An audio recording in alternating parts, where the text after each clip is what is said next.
Is Beijing scaring away European business? A survey conducted by the European Central Bank suggests over 40% of EU multinationals are planning to shift their overseas operations to politically friendlier countries. The majority pointed to China as posing a particular risk. They're also looking to source materials elsewhere to be less dependent on the country. On Monday, China posted its first ever quarterly deficit in foreign direct investment as withdrawals and downsizing by foreign firms outpaced their spending in China. Well, we can now speak to Zhiwu Chen, who's Chair of Finance at the University of Hong Kong. Thank you so much for being with us, Dr. Chen. We've been hearing from major European firms that they're considering reducing their presence in China. What would your assessment be of exactly why they would be thinking that? I think at this point, of course, China is already a relatively mature economy. And then domestically within China, politics has taken center stage. The economic development is only a remote secondary to political correctness, political indoctrination, and so on. And also externally, geopolitics is making it very difficult for European and other foreign businesses to really stay engaged to the same extent as before with the Chinese economy. So I don't blame the European firms for thinking about reducing their exposure in China at all, given all the circumstances.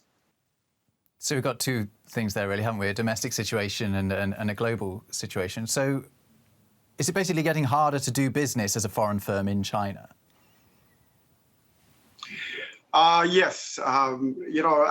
Recently I have been giving a lot of lectures and speeches trying to make the point that today the Chinese economy is very, very different from what it used to be. In particular, it's very important to try to understand and analyze the Chinese economy from the perspective of warfare-driven economic development rather than, people's living standards-driven and livelihood-driven economic development. So warfare and geopolitical challenges have taken really center stage as far as all the policymakers and the different political leaders are concerned.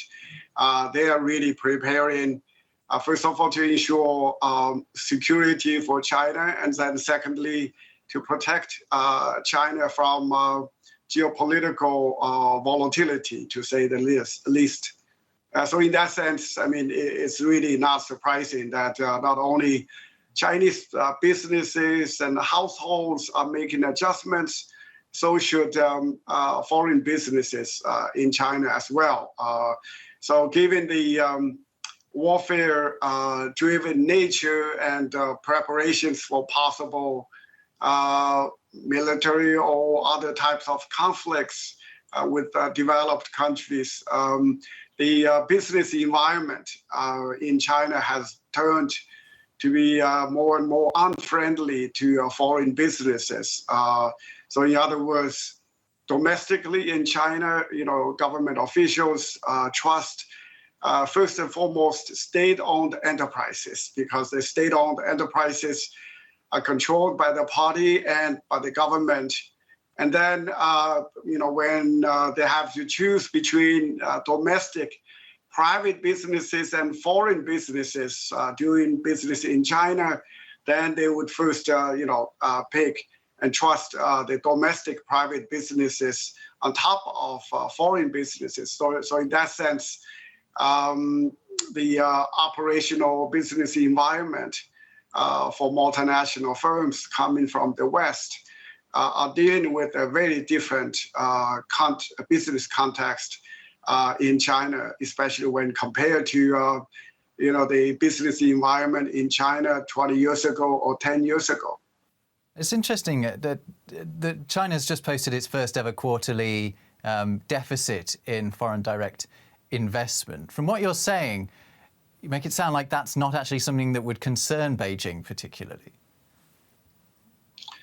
Well, they would like to have both, foreign businesses and foreign capital to stay in China, especially given that the Chinese domestic economy is, slowing down, to say the least. There may even be a real recession that is being formed.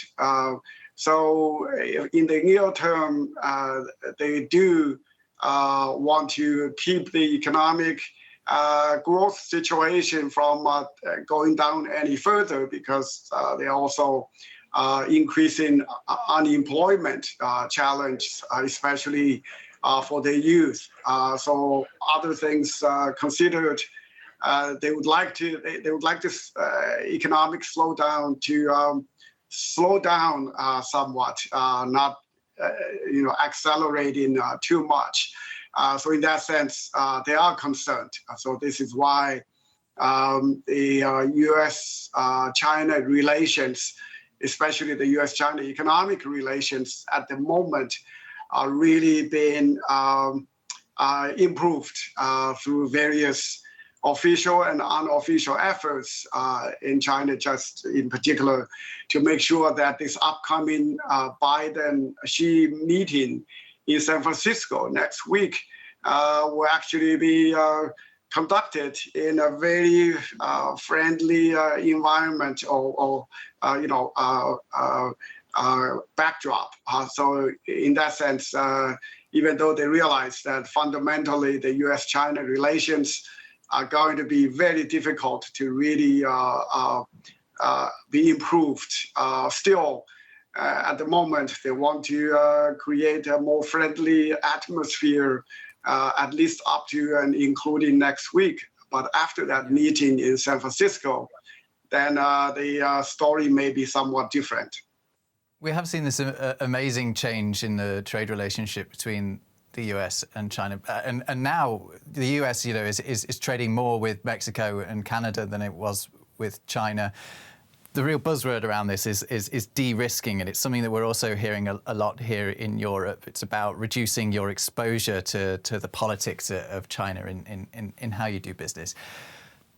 I mean, how realistic are those risks? Are there threats to supply chains for European firms if they do continue to be reliant on China for their parts and materials? I think the risks are real, given the ongoing war in Ukraine, and then also the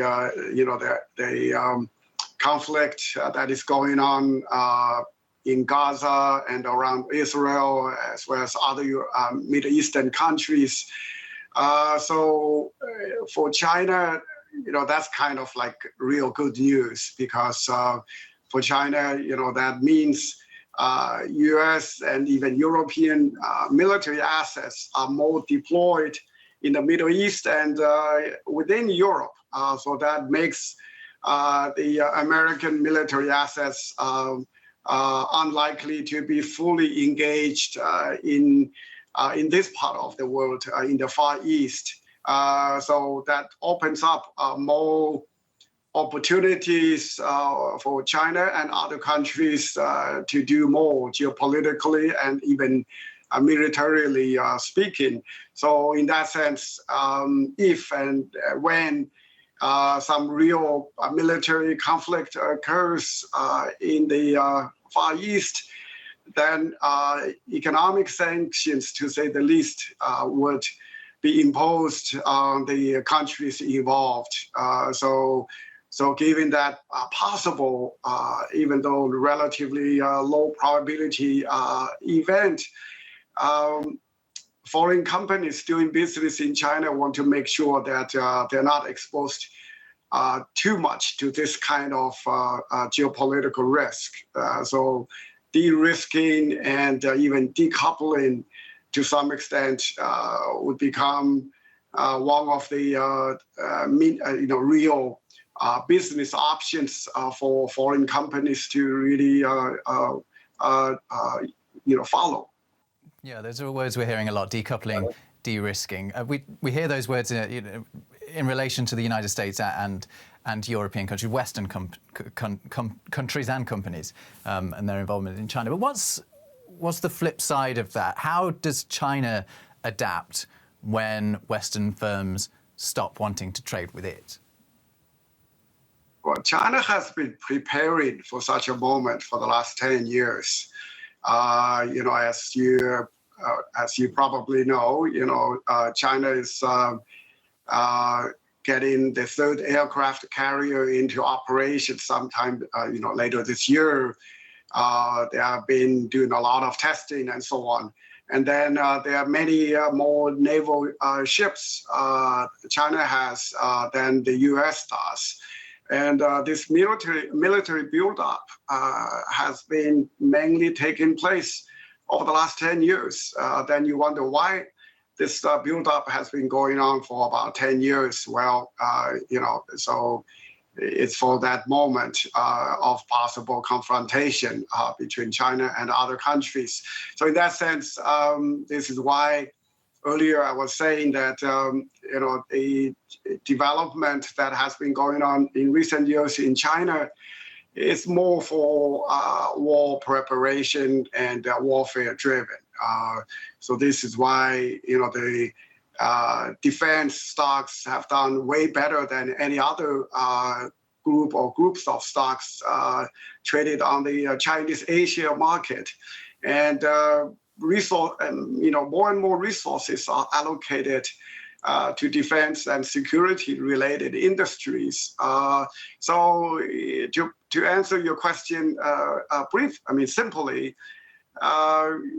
China has been preparing for possible economic sanctions and other possible actions and consequences that may occur if and when China would be engaged in any military operation. It's been so interesting to hear about this shift in priorities from Beijing, from the economic to the military. Zhiwu Chen from the University of Hong Kong, thank you so much for bringing us your expertise. Yeah, thank you, Rob.